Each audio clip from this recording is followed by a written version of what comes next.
Deepak അക്കാഡമിയുടെ deep well ടോക്സിലേക്ക് എല്ലാവർക്കും സ്വാഗതം.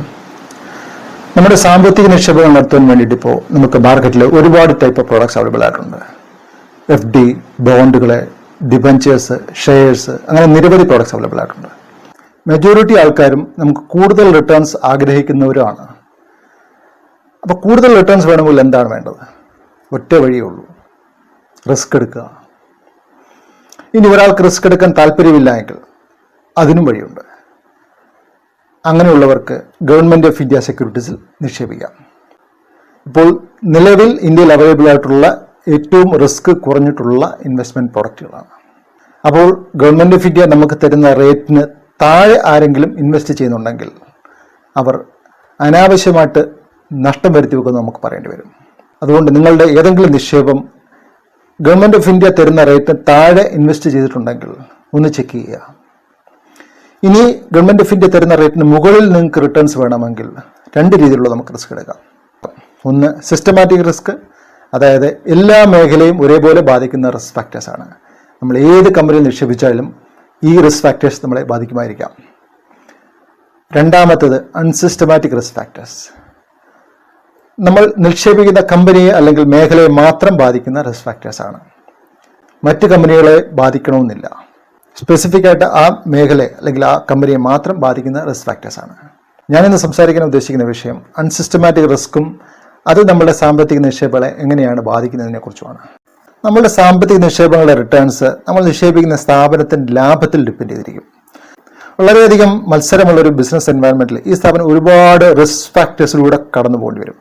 Systematic risk ഫാക്ടേഴ്സും ഉണ്ട്, അൺസിസ്റ്റമാറ്റിക് റിസ്ക് ഫാക്ടേഴ്സും ഉണ്ട്. കുറച്ച് അൺസിസ്റ്റമാറ്റിക് റിസ്ക് ഫാക്ടേഴ്സിനെ കുറിച്ച് നമ്മൾ പറയാം. ഒന്നാമത് business risk factors. Labour issues ആവാം, അല്ലെങ്കിൽ കോമ്പറ്റീഷൻ ആവാം, അല്ലെങ്കിൽ റോ മെറ്റീരിയൽ സപ്ലൈ ആവാം. ഇനി ഒരുപാട് ഫിനാൻഷ്യൽ റിസ്കുകളിലൂടെയും കടന്നു പോകണം. ഈ സ്ഥാപനം വെളിയിൽ നടത്തിയൊരു ഇൻവെസ്റ്റ്മെൻറ്റ് ഫെയിലിയർ ആയതോ, അതല്ലെങ്കിൽ ഒരു വലിയ കസ്റ്റമർ നമുക്ക് പേയ്മെൻറ്റ് തരാനുള്ളതോ, അങ്ങനെയൊക്കെയുള്ള ഒരുപാട് റിസ്ക് ഫാക്ടേഴ്സ് ഉണ്ട്. ഇവിടെ എവിടെയെങ്കിലും പരാജയപ്പെട്ടാൽ സ്ഥാപനം തകർച്ചയിലേക്ക് പോകാൻ സാധ്യതയുണ്ട്. അതായത് ക്രെഡിറ്റ് റിസ്ക് അല്ലെങ്കിൽ ഡിഫോൾട്ട് റിസ്കോട്ട് പോകും. നിക്ഷേപകന് അതുവഴി പണം നഷ്ടപ്പെടാനും സാധ്യതയുണ്ട്. ഒരു സാധാരണ നിക്ഷേപകനെ സംബന്ധിച്ചോളം നമ്മളുടെ ഇൻവെസ്റ്റ്മെൻറ്റ് അല്ലെങ്കിൽ നമ്മുടെ കമ്പനി ഈ റിസ്ക് ഫാക്ടേഴ്സിലൂടെയൊക്കെ വളരെ സക്സസ്ഫുള്ളായിട്ട് പോയി ലാഭം ഉണ്ടാക്കുന്നു ഇല്ലയോ എന്നൊക്കെ ഉള്ളത് അറിയാൻ വേണ്ടി വളരെ പ്രയാസമാണ്.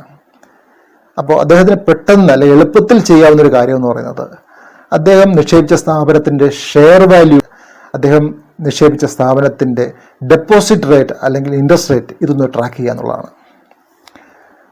നമുക്ക് ആദ്യം ഷെയർ വാല്യൂൻ്റെ കാര്യം ഒന്ന് എടുക്കാം. ഒരു സ്ഥാപനം റിസ്കുകളിലൂടെയൊക്കെ വിജയിച്ച് ലാഭമുണ്ടാകുന്നുണ്ടെങ്കിൽ ഷെയർ വാല്യൂ മുകളിലേക്ക് പോകും. നഷ്ടമാണെങ്കിൽ ഷെയർ വാല്യൂ താഴേക്ക് പോവുകയും ചെയ്യും. വളരെ സിമ്പിൾ ആയിട്ടുള്ളൊരു കൺസെപ്റ്റാണ്. ഇനി ഡെപ്പോസിറ്റ് റേറ്റ് എങ്ങനെയാണ് ട്രാക്ക് ചെയ്യേണ്ടത് നമുക്കൊന്ന് നോക്കാം. ഈ കൺസെപ്റ്റ് മനസ്സിലാക്കാൻ വേണ്ടിയിട്ട് ഒരു സിമ്പിൾ എക്സാമ്പിളിലൂടെ ഒന്ന് കടന്നു പോകാം. ഇതിനായിട്ട് ഒരേ സ്ഥലത്ത് ഒരേ ബിസിനസ് ചെയ്യുന്ന രണ്ട് സ്ഥാപനങ്ങളെ നമുക്ക് സങ്കല്പിക്കാം, A ആൻഡ് B. B എന്ന സ്ഥാപനം Aയേക്കാൾ കൂടുതൽ വലുതും സുസ്ഥിരതയും ലാഭം ഉണ്ടാക്കുന്ന ഒരു സ്ഥാപനമാണ്. രണ്ട് സ്ഥാപനങ്ങളും ഒരേ ഡെപ്പോസിറ്റ് റേറ്റ് ആണ് വാഗ്ദാനം ചെയ്ത് നമുക്ക് സങ്കല്പിക്കാം. രണ്ട് സ്ഥാപനങ്ങളും 6% ഡെപ്പോസിറ്റ് റേറ്റ് വാഗ്ദാനം ചെയ്ത് നമുക്ക് സങ്കല്പിക്കാം.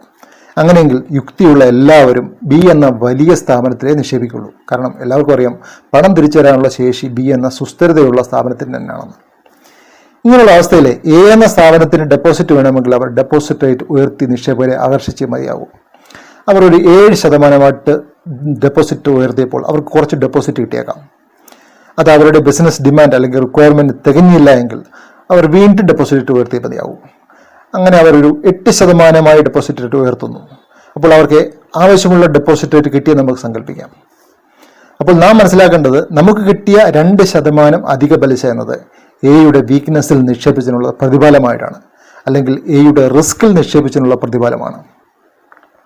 കൂടുതൽ പലിശ വരുമ്പോൾ എല്ലാവരും അതിലേക്ക് ആകർഷിക്കപ്പെടാൻ സാധ്യതയുണ്ട്. പക്ഷേ നമുക്ക് കിട്ടിയ അധിക പലിശ സ്ഥാപനത്തിൻ്റെ തിരിച്ചടൽ ശേഷി ബാധിക്കുന്നുണ്ട്. അതെങ്ങനെയാണെന്ന് നമുക്ക് നോക്കാം. ഒരു കോമ്പറ്റീറ്റീവ് ആയിട്ടുള്ള എൻവയറൺമെൻറ്റിൽ രണ്ട് സ്ഥാപനങ്ങളും 15% ലാഭമാണ് ഉണ്ടാക്കുന്നത് നമുക്ക് സങ്കല്പിക്കാം. അതായത് അവർ ആ രീതിയിലാണ് പ്രോഡക്റ്റ് പ്രൈസ് ചെയ്തേക്കുന്നത് നമുക്ക് സങ്കല്പിക്കാം.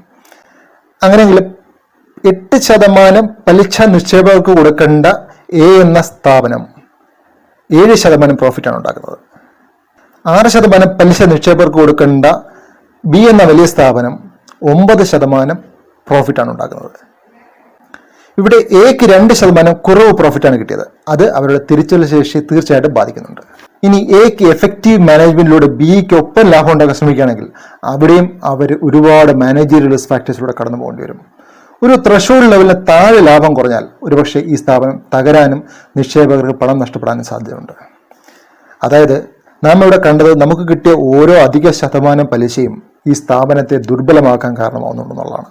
അതുകൊണ്ട് നാം നിക്ഷേപിച്ച സ്ഥാപനത്തെ മാത്രമായിട്ട് ഷെയർ വാല്യൂ ഒരു പരിധിക്ക് താഴേക്ക് പോവുകയാണെങ്കിലും നാം നിക്ഷേപിച്ച സ്ഥാപനത്തിന് മാത്രമായിട്ട് ഇൻട്രസ്റ്റ് റേറ്റ് അല്ലെങ്കിൽ ഡെപ്പോസിറ്റ് റേറ്റ് ഒരു പരിധിക്ക് മുകളിലേക്ക് പോവുകയാണെങ്കിലും നമ്മൾ സന്തോഷിക്കുകയല്ല വേണ്ടത്. ഒരല്പം സൂക്ഷ്മതയും ജാഗ്രതയുമാണ് ഇവിടെ കാണിക്കേണ്ടത്. കാരണം ഈ പണം നമ്മൾ വളരെ കഷ്ടപ്പെട്ടാണ് ഉണ്ടാക്കിയിരിക്കുന്നത്. അപ്പോൾ അൺസിസ്റ്റമാറ്റിക് റിസ്ക് നമ്മുടെ ഇൻവെസ്റ്റ്മെൻറ്റുകളെ എങ്ങനെ സ്വാധീനിക്കുന്നു അല്ലെങ്കിൽ ബാധിക്കുന്നു നമ്മളിപ്പോൾ കണ്ടു. ഇനി അൺസിസ്റ്റമാറ്റിക് റിസ്കിനെ നമുക്ക് എങ്ങനെ ഹാൻഡിൽ ചെയ്യാം അല്ലെങ്കിൽ മാനേജ് ചെയ്യാം എന്നുള്ളത് നമുക്ക് അടുത്ത വീഡിയോയിൽ കാണാം. നമസ്കാരം.